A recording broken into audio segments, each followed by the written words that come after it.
This is East Coast DNA. I'm your host, Darcy Walsh, and today we're featuring Human Missile Crisis. We have DJ here from the band. Welcome, DJ. Thanks for having me.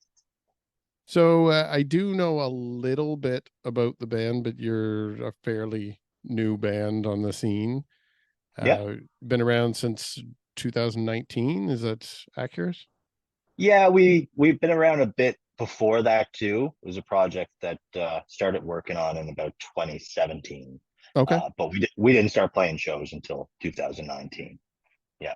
And from what I knew, I would see a lot of advertisements, I guess, for performances. You guys do a lot of all ages shows, or it seemed like when you were first hitting the scene, there was a lot of all ages shows as far as Well, when you're out there.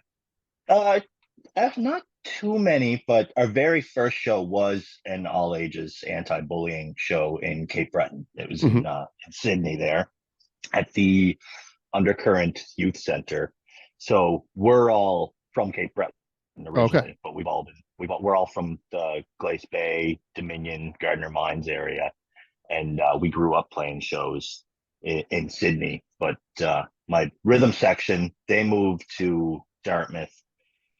Oh God, roughly about 13, 14 years ago, something like that. And uh, I'm coming up to 10 years in Dartmouth for myself now. So when I moved up, we used to play in a band back in Sydney together too. So we started working on something up here, but it was important for us to do our first shows back home. So our Hmm. first show we did a double show one day. We did the anti-bullying all ages show and then Governor's Pub that night. And we've done a Rad Storm show too, I think. Um, yeah. So, but yeah, mostly now it's Gus's Pub. It's where we Yeah, play. I've noticed a lot of the more recent ones are Gus's Pub, and you played at the Spoonapalooza there a few months ago. That's Yeah, quite that was we quite the were stacked lineup. yeah, that was a crazy time. We were really happy to be a part of that one for sure. Know a lot of those bands too, and a lot of the guys in them for years now. And just the way the music scene is, sometimes things don't line up. So we were happy for that one to line up and get to participate on that. Yeah, that was a good little rip. I didn't make it to the Friday show because I had to work until 1 a.m. That's just my shift.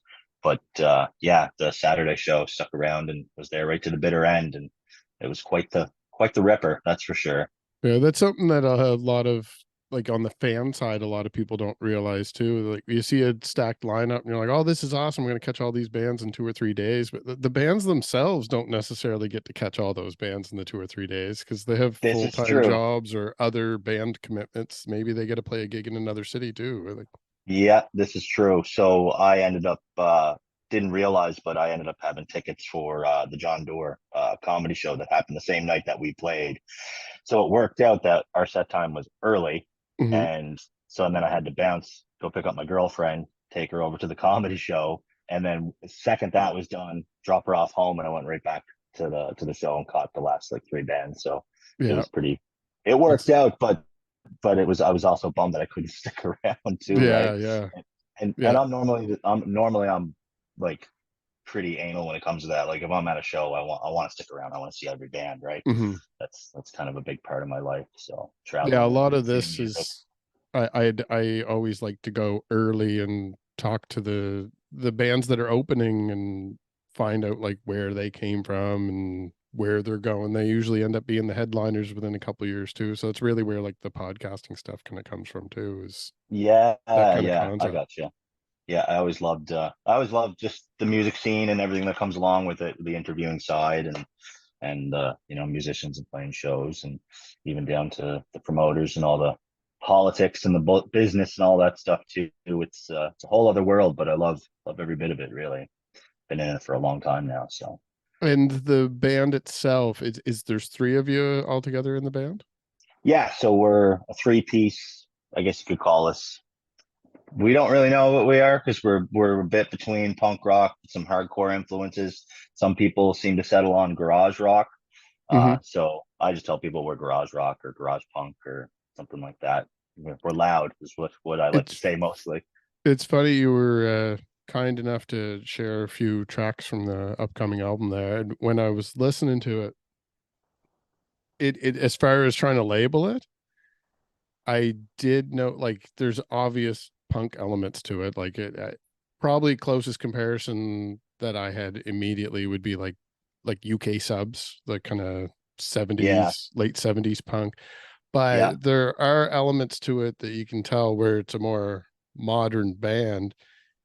In the 90s, like everyone reflects on like the whole grunge era, but there yeah, was a transition in the late 80s into the early 90s that if you go look it up as far as genres, you're going to see that there was kind of a post hardcore scene, but right parallel to that, there was a transition of bands that weren't quite grunge and they weren't quite punk and they didn't yeah, fall into any of the big categories, but there was a bunch of them and very similar. Like, because I remember reading articles and buying compilations from back then, very similar scene in the States to what we see in Halifax nowadays, where you have things like yeah, Spoonapalooza and there's a whole interconnected network of bands that are playing through places like Gus's Pub, or you might have groups that centralize around the Seahorse, or like here in the Glasgow, we have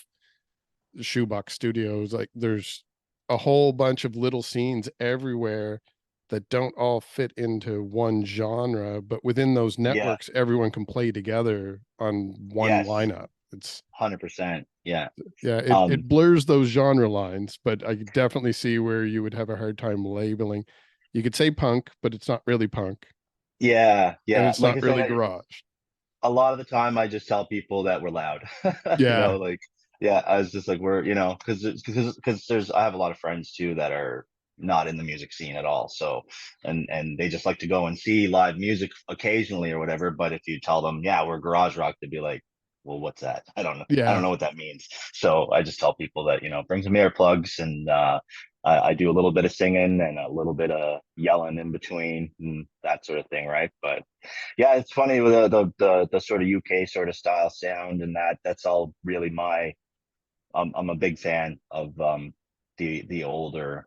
I It was only in the last like couple of years, probably the last like 6 or 7 years, that I realized that, if you're a metal kid or a punk rock kid or whatever. And how I discovered it was just when I started using Spotify, I started using a classic metal playlist and a classic punk rock playlist, and I found out that I don't skip any songs on a classic punk rock playlist. Like I'm just like I'm there for every bit of it, right? And I play, orange amps too, so that's straight from the UK. So Hmm. there's probably a bit of sound that comes from that there too. But yeah, we're three piece. So my rhythm section, Matt McIsaac and Justin Bootler, they're also known as the two piece bass duo garage rock band known as Elk Lodge. So they've been playing the scene around Halifax, Dartmouth area for a bit longer than I have, because they moved up here before me. And yeah, the band started just kind of me writing songs and not really knowing who I was going to work with, and not wanting to ask my best friends who are a rhythm section because I didn't want them to say no. Yeah. So I was like, working on it with some other people, and some things just kind of lined up, and they helped me write some songs and finish some songs, and then other things, like to get more serious with it, they just didn't have the time for it. And Matt, my drummer, said to me one day, he was like, well, why don't I just drum? And I was like, would you like to do that? And he was like, yeah, sure, I'll do that. And Justin hopped on board, and it was always the game plan is what, we've all been playing together for over 20 years. We played our first show back in 2003 in Sydney with an old punk rock slash metal band that I used to play drums in. My drummer used to play guitar in, and my bassist, well, he still played bass in that old band too. So we're known for working together quite a bit. But this one, I don't know, my anxiety got the best of me or something, and I didn't want the boys to tell me no, because I knew that's what I always wanted them to do. Hmm. And here we are now, about to drop a record. So it's What been a was long the time old coming. band? The old band was called Violent Theory, is what Okay. that band was called. We were there's you can find our album online. We were like, so we were based out of, like I said, Glace Bay Dominion area, but we were that like kind of punk rock post hardcore band that, because it was a small town, anytime that bands like we got to open for Alexis on Fire, and we got to open for Protest the Hero and Moneen and those types of bands, right? So anytime those Southern Ontario or Ontario acts would come down through to Sydney, we were the band that the promoters would ask us to open for them, right? So we sucked really bad at the start. We were Yeah. fucking, yeah, we were not a great band at all. We didn't know how to play our instruments. We didn't play cover songs. We immediately started with original material, and it just went from there. And took us about 6 years or so, but by the 6 year mark, we were playing some songs that people started to catch on to and liked. And now, we haven't played a show with that band in over 15 years, and I still get people texting me that they're listening to our music now, so that's kind of funny. Yeah. But yeah, so actually, so there was a fourth member of that band too. His name was also Matt, and for our first shows, I did a line of pins that have Matt's face on it. I don't know if I have any around here, but they have Awesome. Matt's face on it with a no sign, like a don't no Matt sign over it. So it's a weird pin for everywhere else because nobody understands it unless Mhm. they're in Cape Breton, and the Cape Breton friends, they all get it, right? Little inside joke, but he's still a good friend of ours. Inside jokes seem to be really important in the whole East Coast music scene, but it does seem like there's a lot through the Cape Breton area. Everyone, if you can Oh make yeah, yourself laugh, you just go with it, and yeah, if anyone gets it, great.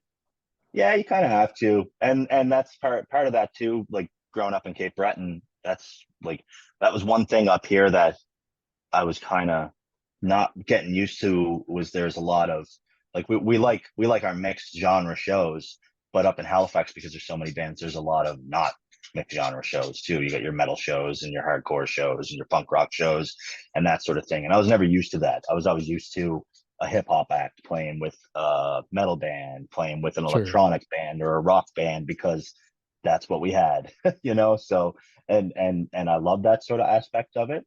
So I try to do that with my own shows too when I promote my own shows and put them on as much too, as much as possible, I should say. But yeah, Cape Breton's a funny place to grow up playing music, man. Yeah, yeah. And the shift to HRM, like to be in the Halifax area, is that individually within the band members, you just all landed there at different points for personal reasons, or was there any type of music pull?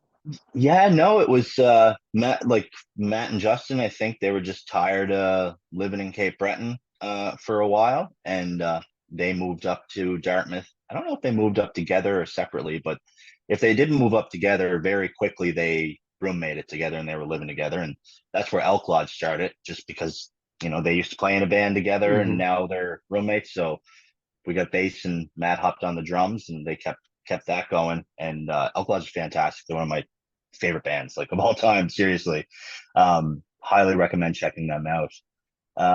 But yeah, and then so I don't know. I think they might have moved here in like 2009 or 2010, maybe something like that.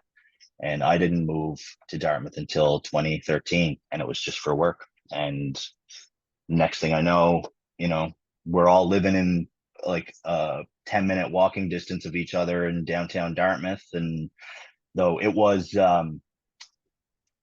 kind of tough trying to find places to jam and that sort of thing. So I ended up lucking out and finding a rehearsal space out on the Bedford Highway.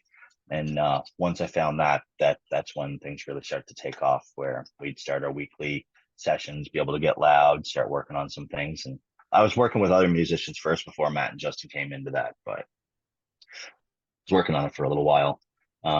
Yeah. So the first single that you had out, which is a couple years now, that Oh, was that with other members, or is it the current one? no, no, that's Matt and Justin on that there.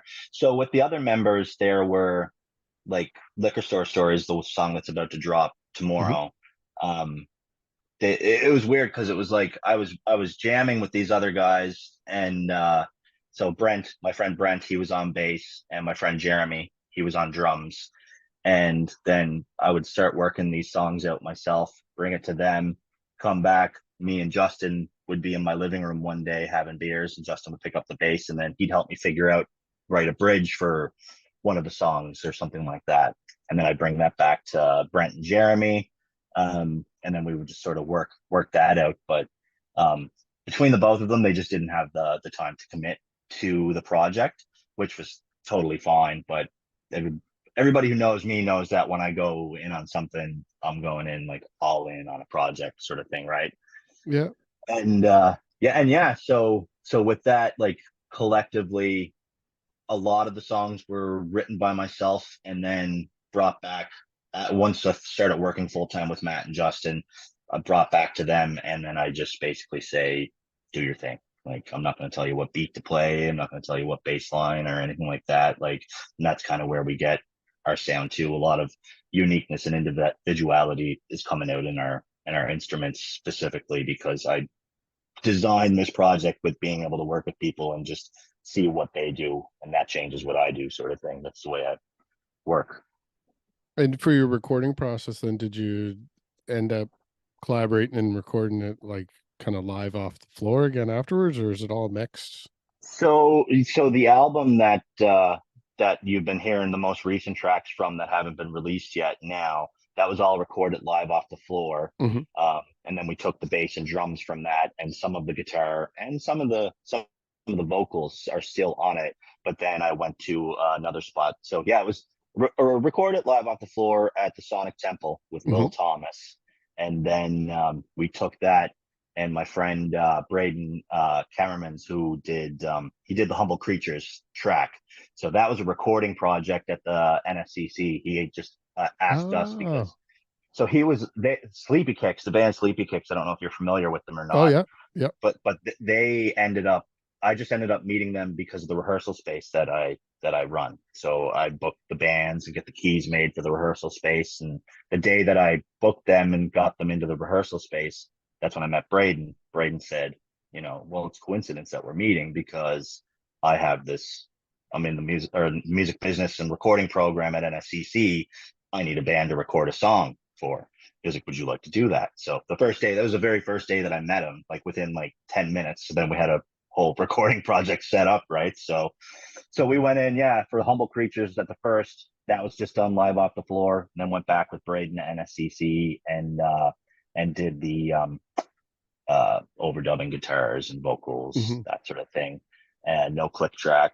Um, and then I just really liked the way Braden captured our sound after I saw, what he was working on and the sort of stuff that he was putting out after the fact. I approached him again and I was just like, you know what, man? Like, I like what you've done. Let's do the whole album together. So I took the tracks from Sonic Temple, brought them to Braden. The guy spent way more time than I did on that record, man. Like he put the work in because it's one of the first records that he's done from first to front to back too, right? So it's still a learning progress for the both of us. So he put a lot of work into that one. Yeah, man. But yeah, all live off the floor and then just overdubs here and there. Hmm. Uh, Went back in, did a couple of vocal pickups, and we went into the studio, Sonic Temple, with this new album back in June of last summer.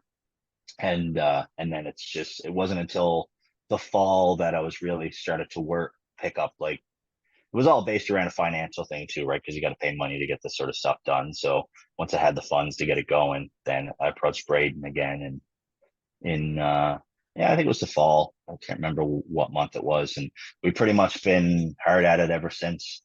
And yeah, then we just went and we got it after Braden got it over the final mixes to us. I sent it off to Brad Boatright, and he is in Connecticut, I believe.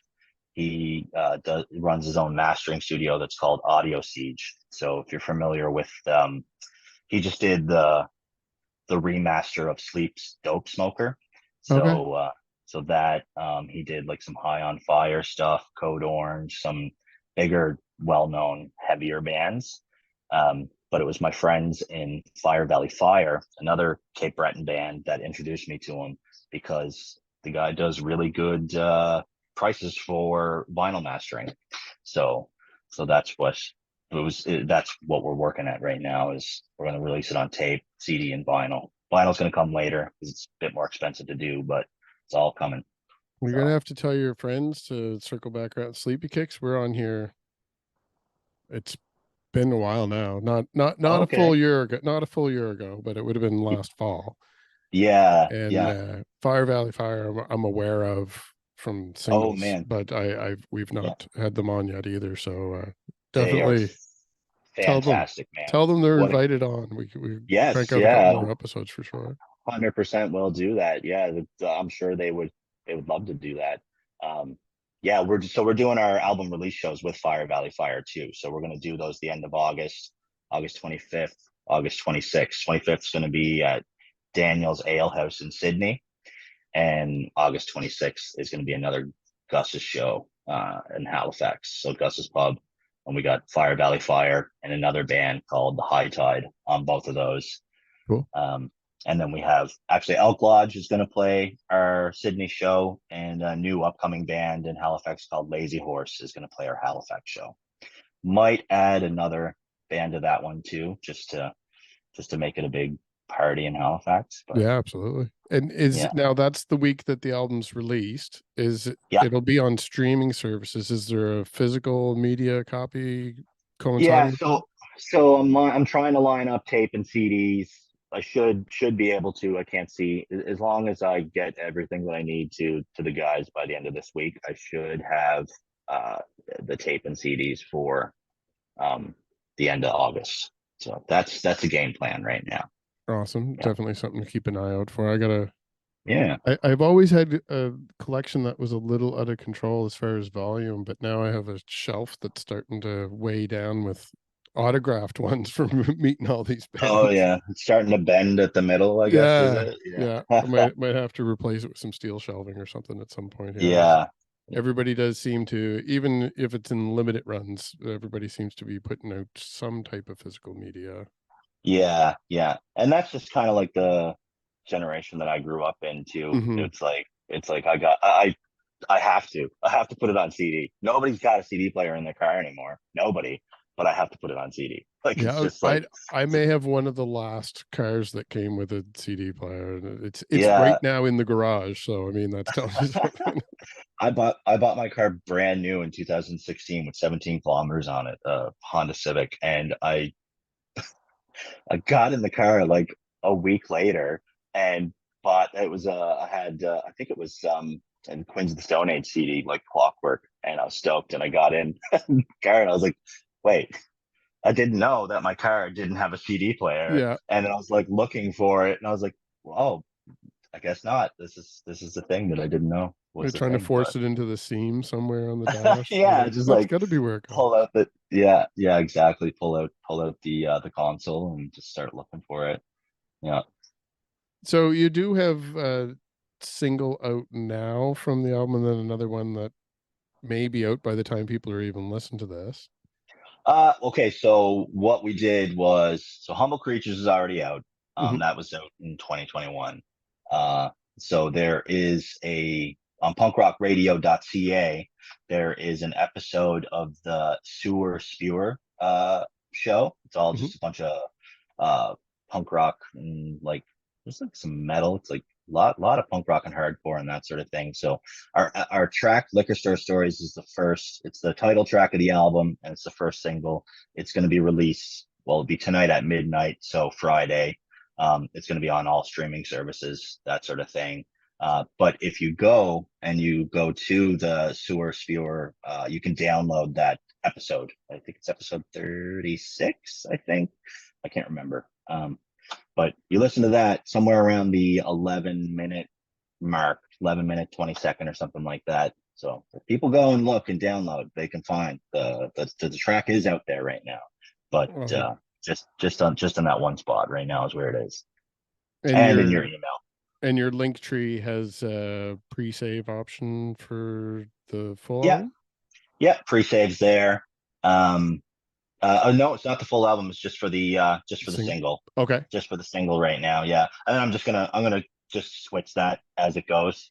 Hmm. And I might just put all the pre-saves out there right now. Actually, I was kind of I wasn't sure what the best course of action would have been for that, if I wanted to just go one pre-save at a time leading up to each single and then do the pre-save for the album leading up to the album. But I suppose I could just put them all out at once, but It's I don't always a know if tricky everybody. game as far as, because you Yeah. think you know the right way based on what other people do, and then somebody does something different, and you're like, oh, I guess it doesn't matter. I could do Mhm. whatever I Or want. somebody does nothing at all, and that works even better. I've Yeah, seen that happen too, right? So, yeah. um, I've experimented a little bit as far as how I market some of these episodes, and there is yeah, no rhyme or reason as far as, I mean, there's best practices, but there will be an episode that you don't announce that gets plenty of views, and another one that you yeah, really push that barely anyone listens to. So yeah, really hard to 100%, tell. man. Yeah, it is. It's super hard to tell, but that's just, that's the name of the game with the way social media is and everything. It's Oh like yeah. it's a lot of it's luck of the draw, but it's also not. There's a science that's behind it, but I haven't figured it out yet, man. I'm just throwing things at a wall and hoping something bounces back, right? And what's the plans beyond? Like that's gives a good full summer plan as far as releasing singles and building up to the new album and having release parties. You've got a Yep. good strategy, but come September, moving through the rest of the year and into 2024, is there a forecast as far as what the band's looking to do? Yeah. Um, we're really so we all work full-time jobs. We're not really in a position where we could really tour extensively or anything like that. So Hmm. with the whole time this project's been going, we've been pretty much a one show a month kind of gig for us, and that's enough for us right now. I would love to do more, obviously, but you got to pay your bills and everything too, right? So Yeah. that's the whole other side of it. Um, so moving forward, I do believe that we got asked about an event, a fundraising event that's going to be happening at Monty's in September, potentially. I don't know if that has been locked in yet or not yet. Hmm. I haven't heard back about that one yet. So that was I was kind of holding on to that about maybe playing that. It was a mental health awareness sort of fundraising Okay. uh, event at Monty's. I don't know who else is on it or what the exact date was. I think it was September 30th potentially, but I don't know for sure. That's so I don't know if we got anything locked in for September yet. And then after that, it's just kind of take it. I See don't what really know. opportunities arise as time goes on, and Yeah, I've been pretty busy working on the album and working on, lining up these shows, and we've played couple of shows the last couple of months. So I wouldn't be against just sitting back and relaxing for sure. for a month or two. And like if somebody asks me, there's a cool opportunity or a sweet gig that comes up and they ask me, I'd be like, yeah, okay, sure. But am I gonna go booking a venue and putting another gig on in October or November? Maybe. I don't know. I'd like to get back to Prince Edward Island. Yeah. So between October and November, potentially, that's something that I would like to do. I don't know for sure if that's going to happen or not, but we've been to Prince Edward Island once before. Actually, our homies in the band Bait It, so we're playing with them tomorrow night at Gus's. We're also playing Friday night at Gus's tomorrow with Yep. Beta from PEI, uh, Novichok, Thrash Metal Halifax, and a new band, Hush Metal, from I think they're from the Dartmouth area, maybe Halifax area. Um, so yeah, so Bait It, when we went up, this will be our fourth show with Bait It now. And when we played with them in Prince Edward Island, it was a last minute thing. Our bassist couldn't make it. So we ended up Oh, just going to PEI for the first time ever. Great show, great turnout, and played two piece, just guitar and drums and vocals. And so would like to get our bassist back over there anyways to sort of fill that, like fulfill our obligation to performing there as a full band, I absolutely. guess. Yeah, I can Yeah, understand that. yeah, Meet the original vision of it and let yeah, everyone yeah, know what you exactly. had intended. Yeah. Yeah, and there's even as the two piece, it was really well received, and people are asking when we're coming back and that sort of thing. So I'd like to get that back there. Yeah. Where should people listening to this that want to follow along to get updates as the summer goes on into the fall? Like, do you have a preferred social media platform? Most mostly everything's on Instagram. Our Yeah. Instagram's probably the main thing that I focus on. I do like we have our Facebook too, Human Missile Crisis. Um, Not to be confused with the Human Missile Crisis, who are kids from Seattle that are awesome. I've been in communication with them too. We always every now and then I send them the Spider-Man meme of the Oh Spider-Man yeah. like all pointing at each other or whatever. But yeah, so yeah, that's a funny one. I was in Seattle and I went to an all ages show and when I was there and was outside having a smoke talking to people about the band that I play in. And coincidentally, a couple of months later, a band out of Seattle called The Human Missile Crisis popped up. So I was like, I don't know if there's any real correlation between that Yeah, and yeah. where I was there, and that's actually where I finished writing Humble Creatures was in a hotel room in Seattle when I was there. And yeah, so basically Facebook, Human Missile Crisis, uh, Instagram, Human Missile Crisis, and we got a Twitter, but there's nothing going Yeah. on there, We're or we're kind of the X, same. whatever it's called. Yeah, so I don't even really put that one out there. We have a Bandcamp too, Bandcamp.Human Hmm. Missile Crisis. That's there, so everything will be, if you want to buy the album digitally, higher quality audio downloads and that sort of stuff when the album drops, that'll all be there.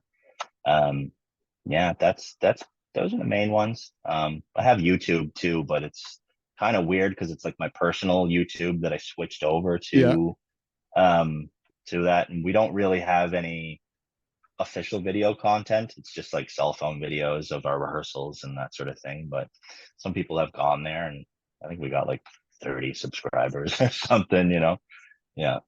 Well, I'll have to keep an eye out if I end up at any of these upcoming shows. Our YouTube channel has a playlist of live shots from video I was able to take from some performances. So if Nice. I catch any of your upcoming shows there, I'll be sure to tap you on the shoulder if I catch anything and let you know, give you a heads up. Yes. Yeah, Darcy, for sure, man. Yeah. Yeah, I'm all for hanging with the homies and meeting people in the scene. And you said you were from New Glasgow. That's where you're Yeah. based out of? Yeah. Yeah. Okay, cool. Yeah.